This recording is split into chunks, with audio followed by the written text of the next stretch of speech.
Well, hello everyone, and welcome to National Mother's Day, also National Clean Your Room Day, and National Shrimp Day. So enjoy those days. I also wanted to show you my new shirt that I got, which I'm really excited about. It says Kiln It. Ceramics humor. Love it. Kiln it. Okay, anyway. So, for this week for ceramics, you guys are going to be using your stamps that you made last week. So, I showed you how to make some just basic little stamps. And we're going to be using them on a pot today. So, there's going to be two different ways that you can make this pot for the stamps. One, you could choose to create a pinch pot, okay, just a basic pinch pot, or you could choose to do a mold pot that we did like last week, well, 2 weeks ago, when you made the flower pots for Mother's Day. Okay, so this little flower pot that you guys made with the holes at the bottom, and we used a mold and put the piece in the mold. If you want to use a mold for this project, you can. And I already have done a demonstration on how to do the mold. So if you need to remember how to do that, you can go back and watch that video if you would like. Or you can create a pinch pot. So because it's been a little while since you guys have made a pinch pot, I'm going to go ahead and do a quick demonstration of this piece. So I just have my lump of clay. I'm really making a lot of noise. And I'm going to make it into a ball. Okay, so remember, with a pinch pot, the first thing that you want to do is make it into a ball. Okay, this is going to be kind of a big pot because I just grabbed a lot of clay.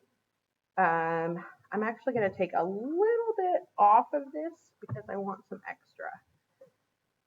So I just took a little bit off. I'm going to quickly make this into a ball. And obviously, if I were doing this in front of you guys, if I were doing this myself, I would make sure that there were no cracks, that everything was nice and smooth, but I wouldn't want to manhandle it too much because every time you put your hands on the clay, it absorbs moisture from your hands will absorb moisture from the clay and it'll dry out a little bit. Okay, so I have a basic ball shape, and what I'm going to do is because this is a bigger thing of clay, I'm going to put one finger in the inside. So I'm going to push my thumb down. Okay, you can see my thumb is going pretty deep in there. So and then you literally pinch starting at the bottom. Okay, you want to pinch with your thumb and your outward fingers. So I'm pinching. I'm going to actually put both hands in there because this is a lot of clay. And I'm twisting. So I'm twisting the clay and I'm pinching and I'm putting pressure, okay, like this. Boop, boop, boop, boop. Okay. So now I'm going to put a little bit more pressure on the bottom.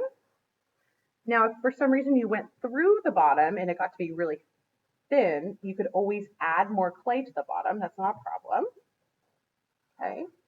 And I'm just going to gently lift. And every time I'm lifting, I'm twisting.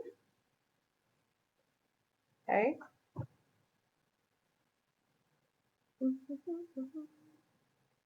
So, and remember, when we work with clay, we want the clay to be no more than an inch thick. We really want to shoot for a half an inch thick. If it's any thicker than that, it's really hard for the moisture to escape the clay, and therefore that's why you have explosions and things that break in the kiln when it's fired, is because it's too thick for the moisture and the water in the clay to escape. So it'll go kaboom in the kiln. So what I'm doing right now is I'm like just smoothing the inside a little bit. Okay. And now I'm going to smooth the outside. When I'm smoothing this outside, I have really, really rough edges. So I'm literally just kind of taking some of the clay away to smooth those edges off. And then I have a giant hole. So I'm just going to patch that. No big deal. I'm going to condense the clay because I don't want that hole there. So I'm literally just kind of taking some clay away. Because we are using our stamps for this project, you do want it to be a little bit thicker. So you do want to strive for at least a ½ inch because when you push the stamps into the clay, it's going to make an impression. But if your clay is really thin, then it's going to be really hard to hold its shape while you also use the stamps. Okay, so you can see all I'm doing, and remember, this is going to take me a lot less time than it's going to take you guys because I've been doing this for a long time, and I'm just going around and taking away some of this clay to really smooth it out. Okay, so, and then I'm going to start to kind of form it. And there's a couple of tools that you could use to form your clay. Okay, one, we talked about using like a knife at home, but another tool that you could use that I don't have right now, but I do have at home at my house is a needle. So if you have like a sewing needle that has a round edge, that is almost the same consistency as what you would have in our needle tools. It's basically like a little sewing needle on the end of a metal handle. Okay, I am going to just use this little knife tool, and I'm going to cut off this edge to make it more even and flat. I'm going to go all the way around. Okay, and I can shape it if I want to make it wider. I could push more on the inside so it kind of bows out. See, I'm doing that. I'm kind of making it more into a bowl shape. Okay, so here's my little pinch pot, and you can see I have a giant hole on the side. So what I'm going to do is I'm going to fill that in, pinch that together, and really kind of move that clay so that it goes away. Okay, another great tool that you could use for smoothing we talked about before is a spoon. So I'm going to use the spoon, and I'm going to go into the inside of the pot, and I'm just going to scrape the insides with the curvature of the spoon, and that's going to condense the clay, but it's also going to smooth it out so that I have a nice smooth inside with my spoon. Okay. If you get any cracks on the top, the clay is wet enough, all you have to do is use your fingers and just kind of smooth that together. On the outside, if you do want to smooth it some more, we can use our hefty little credit card or gift card. Okay, and remember I cut a side that can also be used in the inside of the pot to smooth it out as well. But you can use this straight edge. I could flip this pot over like that, and I could go all around the outside like this to really help smooth all of the edges. Now, you want to make sure that your pot is super smooth before you use the stamps, okay? So you don't want to put the stamps on there until your pot is really good consistency, smooth all the way around. So you can see all these different tools that I'm using to help me. You need to try to use a tool to help you because it's really hard to do this just with your hands, okay? So I went up and down. Now I'm going to go around with the side of this little tool here that I'm using. I'm just kind of smoothing this out. Now, if I wanted to make sure that the top edge of my pot was the same thickness, not the same thickness, was flat, okay? So, and what I mean is by this edge, if I want to make sure that this edge is flat and it's all the same, what I can do is put this pot down on the table and I just drop it gently. And what that's going to do is that's going to flatten this edge out and make it uniform, okay, and make it flat. So I'm just kind of smoothing this edge now. And most of this is all you can smooth with tools, with your fingers, okay? So I would probably spend some more time perfecting this before I did my stamps. You can see that there's some lines in there that I could smooth out with my thumbs. But the next step that you guys are going to do, just so you don't have to wait for me to make this absolutely perfect, is you guys are going to be using your stamps, okay? So everybody created stamps last week and I had you guys dry those out, and they hopefully you left them sitting out so that they were completely dry. When they're completely dry, they are this light gray white color. So you can see the difference between wet clay and dry clay, okay? See how much whiter that is? That means it's dry. All the water has been absorbed. These are super fragile, so if I dropped it on the floor, it would shatter, okay?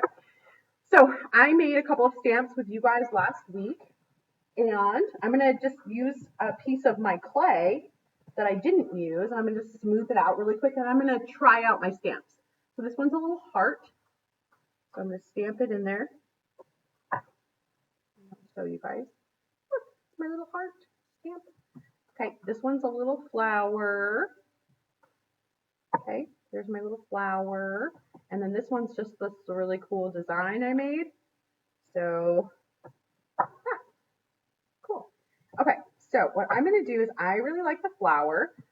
So I'm going to put the flower all around the edge. Now, when I'm pushing into the pot, let me get this better focused here. When I'm pushing into the pot, I want to hold the inside and push on the outside so it doesn't cave in. If I were to just push it like this, my pot's going to cave in.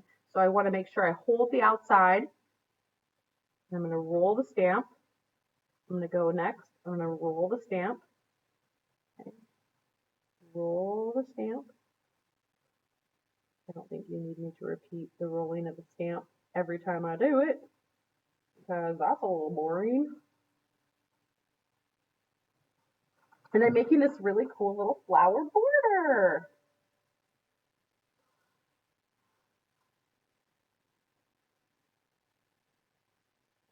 One ended up being perfect. Okay, so yay! I have my little stamp all the way around the top. And then if I wanted to use another stamp, I have my flower, my heart stamp. I could do that. I have this really cool designed stamp, so maybe I want to, I'm gonna have to do it this way here.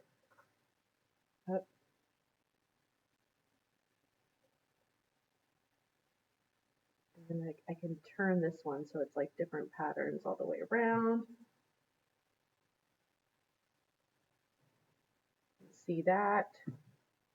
This would be a really cool one to do all over the pot. This really cool, just like geometric design all around the bottom edge. Okay.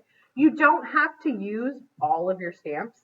If I wanted to just smooth this bottom one out, I could just get rid of this, and I could just use the top flower and go all the way around with the flower. Okay. So I wouldn't have to do that bottom edge. So your assignment for this week is to make either a pinch pot or a mold pot that you set into a bowl mold like we did 2 weeks ago, and to use your stamps on it. Again, you do not have to use every single stamp for your project. You could choose to use one stamp, but I wanted you to make 3 so that you had something to choose from. So maybe one of them didn't really turn out as well as you would have liked. So you still have some extra stamps to use if one of them or 2 of them didn't work. But again, you do want to make sure that your stamps are dry before you use them. So you do want to make sure that those are have totally dried out. They will get a little moisture on the end after you use them, but you can let them dry out again. Remember, you can bring anything to school and I'll fire it for you. I just collected some pieces from the purple bin. Gavin, thank you. I got your pot, and some other people have dropped things off. So I'm going to be doing a firing soon, And then I just got in some little containers that I can distribute to you guys with different glaze colors. If you want to take things home and glaze them, then we'll put them back in the purple bin and you can collect them for whenever you get a chance. So I'll be sending communications about that for this week. And so this week, again, coil pot, not coil pot, oh my gosh, pinch pot or a mold pot, whichever you choose with your stamps. Okay. Now, guys, keep killing it. Ha ha. Hope you're enjoying your DLD days. I miss you so much. I hope you guys are all doing well. I'm excited to see your stamps and I'm excited to see your pots with your stamps. So have a great week and I will look forward to hearing from you guys all soon. Okay. Happy Mother's Day.